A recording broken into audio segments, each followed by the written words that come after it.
Meu nome é Ectason, exerço o cargo de oficial de justiça. E se eu dissesse que as mesmas regras que organizam a vida num prédio podem, na verdade, evitar uma guerra civil entre super-heróis? Parece coisa de ficção, mas não é. Nesta nossa análise, a gente vai usar esse universo dos heróis para desvendar o que o nosso Código Civil fala sobre condomínio voluntário. Olha só essa cena. É um clássico, né? Dois dos maiores protetores da Terra num impasse, para decidir quem usa a sala de treinamento. Conflitos por espaços compartilhados, pelo visto, não acontecem só com a gente, meros mortais. O que esses heróis talvez não saibam é que, ao dividir uma base de operações, eles criaram um condomínio. E é exatamente aí que o direito entra em cena para salvar o dia. Ok, vamos mergulhar nisso. Para a gente entender como nossos heróis podem conviver em paz, primeiro a gente precisa definir a estrutura legal da base deles, o tal do condomínio voluntário. Bom, na linguagem jurídica pode parecer um pouco complicado, mas a ideia por trás é bem simples, na verdade. Pensa assim: duas ou mais pessoas são donas da mesma coisa, juntas e ao mesmo tempo. Nenhuma delas tem um pedaço físico específico, mas sim uma cota ideal, uma fração de tudo. Ou seja, traduzindo para a nossa fortaleza da justiça, ela não pode ser fatiada que nem uma pizza com um pedaço para cada herói, de jeito nenhum. A fortaleza inteira, cada corredor, cada laboratório pertence a todos eles, ao mesmo tempo. E aqui está o ponto-chave: a fração ideal, ou o quinhão.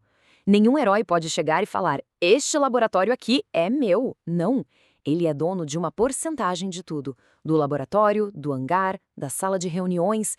E o mais importante, o poder de um é sempre limitado pelo poder de todos os outros. É o famoso equilíbrio de poderes, só que aplicado à propriedade. E como em toda boa equipe de heróis, a gente sabe, grandes poderes trazem grandes responsabilidades. Vamos ver agora como o Código Civil equilibra direitinho os direitos e os deveres de cada um. Esse quadro mostra perfeitamente esse equilíbrio. Um herói tem o direito de usar a base para sua finalidade, certo? Treinar, pesquisar, salvar o mundo, mas ao mesmo tempo tem o dever de não mudar tudo por conta própria. Imagina só transformar a sala de estratégia numa pista de dança sem consultar ninguém? Não pode. É uma via de mão dupla, direitos de um lado, deveres do outro. E claro, tem as despesas. Manter uma base de operações de alta tecnologia não deve ser nada barato. O artigo 1315 do Código Civil é bem claro quanto a isso. Todos devem contribuir. Da conta de energia do campo de força até os reparos depois de uma batalha épica contra um vilão, e cada um contribui na proporção da sua fração, para que o fardo seja dividido de forma justa. Agora vamos imaginar que um dos heróis paga do próprio bolso por uma melhoria urgente, tipo um novo sistema de segurança para a base. A lei protege essa pessoa. Ela tem o direito de ser reembolsada pelos outros, cada um na sua proporção. Isso evita o que a gente chama de enriquecimento sem causa e mantém a justiça dentro da equipe. Com tantos egos e superpoderes juntos, a tomada de decisão poderia virar um caos, né? Felizmente, o Código Civil também pensou na parte da administração. A grande questão é essa: como se chega a um consenso? Quem decide sobre a rotina da base, sobre as novas tecnologias, sobre as regras de convivência? A lei tem uma resposta bem direta para isso. A decisão é da maioria. E o processo é muito bem definido, olha só. Primeiro, a maioria delibera. Mas atenção aqui, essa maioria não é contada por pessoa, e sim pelo valor da fração de cada um. Quem tem uma parte maior tem mais peso na decisão. E essa maioria, então, escolhe um administrador, que pode ser um dos próprios heróis ou até mesmo alguém de fora, um estranho contratado para gerenciar a base. E o Código Civil é super prático. O artigo 1324 traz uma situação bem comum. E se um herói simplesmente toma a iniciativa? Começa a organizar a agenda, pagar as contas, gerenciar os reparos, e ninguém fala nada, ninguém se opõe. A lei presume que todos concordaram.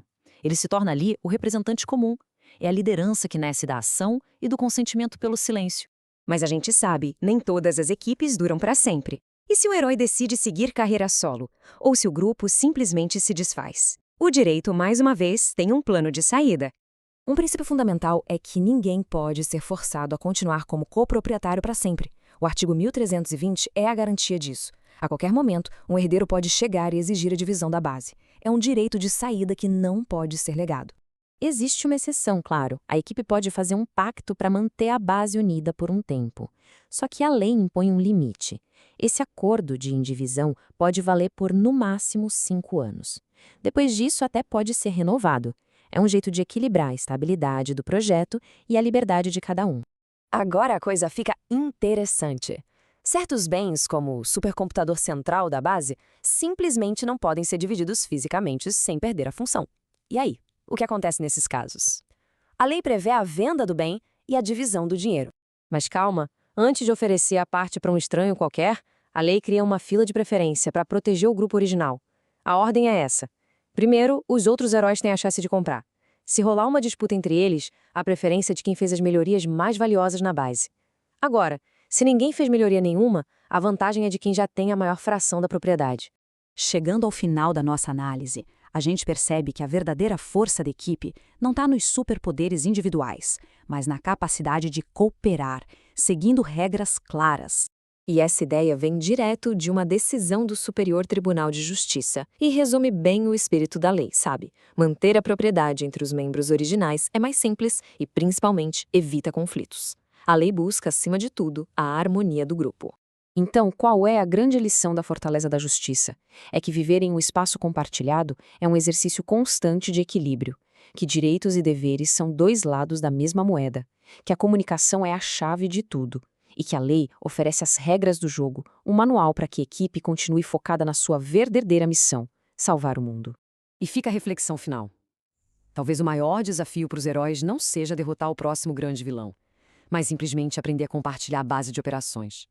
Quem sabe, viver em comunidade, respeitando regras e uns aos outros, não seja, no fim das contas, o maior superpoder de todos.